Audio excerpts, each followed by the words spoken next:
दोस्तों, अगर आप भी रोहित शर्मा को महान कप्तान मानते हैं तो हमारी इस वीडियो को लाइक जरूर कीजिएगा। दोस्तों, जब बारिश के बाद दोबारा मैच शुरू हुआ तब मैदान पर आग बनकर उतरे सूर्या और रोहित। इन दोनों ही बल्लेबाजों ने न्यूजीलैंड के गेंदबाजों की धज्जियां उड़ाते हुए गजब का प्रदर्शन किया। जी हां, आपको बता दें कि उन्होंने ऐसी तबाही मचाई जिसे सुनकर आपके पैरों तले जमीन खिसक जाएगी। दोस्तों, बारिश रुकी तो मुकाबला हुआ केवल 12 ओवर का और न्यूजीलैंड 125 रनों के लक्ष्य का जवाब देते हुए कैसे आखिरी ओवर में सूर्या ने भारत को जीत दिलाई, वो सब आपको हम आगे वीडियो में बताएंगे। लेकिन उससे पहले आप सभी को क्या लगता है कि रोहित शर्मा और सूर्य कुमार यादव में से खतरनाक बल्लेबाज कौन है? इस बात का जवाब हमें नीचे कमेंट सेक्शन में जरूर दीजिएगा।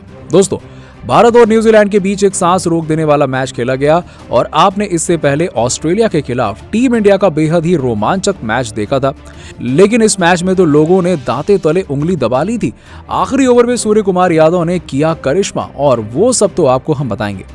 दरअसल इस मुकाबले में रोहित शर्मा ने टॉस जीतकर पहले गेंदबाजी करने का फैसला किया। न्यूजीलैंड के बल्लेबाज शुरू से ही आक्रामक नजर आ रहे थे।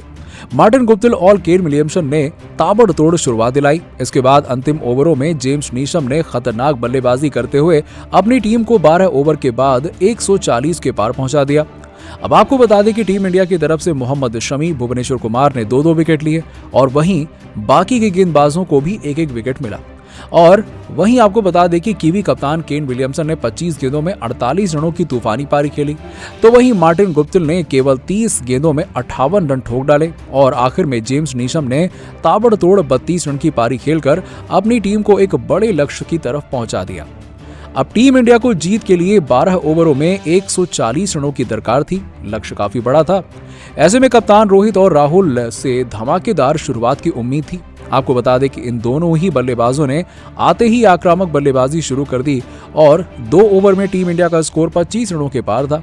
ऐसा लग रहा था कि ये दोनों बल्लेबाज इस मुकाबले में कीवी गेंदबाजों पर जरा भी तरस नहीं खाएंगे।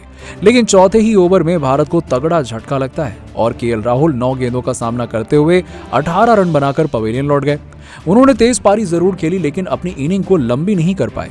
अब मैदान पर आ गए थे किंग कोहली और कप्तान रोहित के साथ मिलकर उन्होंने तेजी से भारत को लक्ष्य की तरफ बढ़ाना शुरू किया।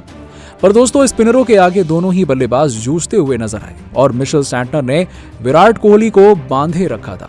लेकिन तूफान को कोई कब तक रोक सकता है? विराट कोहली ने सैंटनर के तीसरे ओवर में 2 छक्के लगाते हुए ये बता दिया कि आखिरकार क्यों उन्हें किंग कोहली कहा जाता है। भारत 8 ओवरों के बाद 80 रन तक पहुंच गया था, लेकिन फिर अच्छी बल्लेबाजी कर रहे विराट कोहली फर्गुसन की गेंद पर कैच आउट हो गए। हालांकि जाने से पहले उन्होंने 35 रनों की एक शानदार पारी खेली और अब मैदान पर थे कप्तान रोहित शर्मा और सूर्य कुमार यादव। जी हां, ये वही बल्लेबाज हैं जिससे इस वक्त दुनिया भर के लोग खौफ खाते हैं।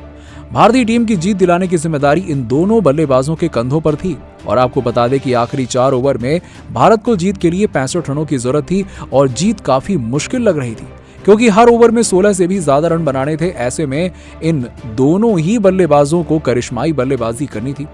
पारी के ओवर में यानी कि 9वें ओवर में गेंदबाजी करने आए थे न्यूजीलैंड के धाकड़ तेज गेंदबाज ट्रेंट बोल्ट और उनको आड़े हाथों लेते हुए सूर्य कुमार यादव ने 1-2 नहीं बल्कि कुल 3 छक्के लगा दिए। जी हां, सूर्य ने बोल्ट के इस ओवर में 3 छक्के जड़कर कुल 22 रन बटोर लिए। अब यहां से प्रशंसकों को यह लगने लगा कि अब इस मुकाबले में टीम इंडिया जीत सकती है। सूर्य ऐसी बल्लेबाजी कर रहे थे जैसे किसी ने सोचा ही नहीं था।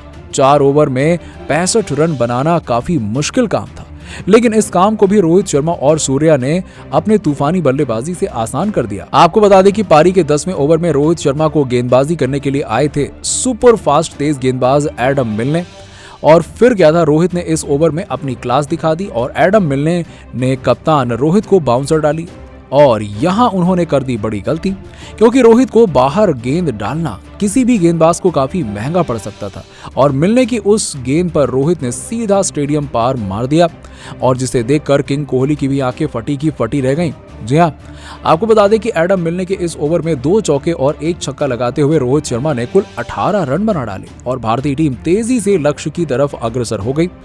2 ओवर में ही इन दोनों ही बल्लेबाजों ने 40 रन बना दिए और अब भारत को आखिरी 2 ओवर में जीत के लिए 25 रनों की दरकार थी। लेकिन पारी के 11वें ओवर में गेंदबाजी करने आए ट्रेंट बोल्ट ने केवल 6 रन ही दिए। जी हां, और इस ओवर में दोनों ही बल्लेबाज कुछ खास नहीं कर पाए और भारत को आखिरी ओवर में जीत के लिए 19 रनों की जरूरत थी और न्यूजीलैंड के सबसे अनुभवी गेंदबाज टिम साउदी आखिरी ओवर डालने के लिए आए और उनकी पहली ही गेंद पर रोहित शर्मा ने शानदार चौका लगा दिया और अब आखिरी 5 गेंदों में जीत के लिए 15 रन बनाने थे और अभी जीत काफी दूर नजर आ रही थी। लेकिन सऊदी की दूसरी गेंद पर भी कप्तान रोहित ने एक और चौका लगा दिया और अब आखिरी 4 गेंदों में 11 रन चाहिए थे, लेकिन तीसरी गेंद पर टिम साउदी ने वापसी की और केवल 1 रन दिया।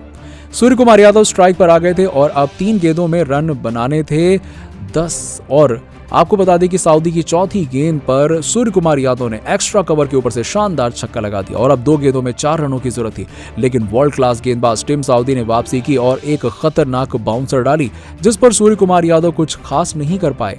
दोस्तों, अब 1 गेंद पर 4 रन बनाने थे, स्ट्राइक पर थे सूर्या। प्रशंसकों को उम्मीद थी कि वो भारत को जीत दिला देंगे और आपको बता दें कि एबी डिविलियर्स के अंदाज में विकेट के पीछे उन्होंने ऐसा छक्का लगाया जिसने न्यूजीलैंड का दिल तोड़कर रख दिया और सूर्या ने एक बार फिर से सांस रोक देने वाले मैच में भारत को जीत दिला दी। दोस्तों, सूर्य कुमार यादव की बल्लेबाजी को आप 10 में से कितने नंबर देंगे, इस बात का जवाब हमें नीचे कमेंट सेक्शन में जरूर दीजिएगा और ऐसी ही खबरों के लिए सब्सक्राइब कीजिए हमारे YouTube चैनल को। धन्यवाद।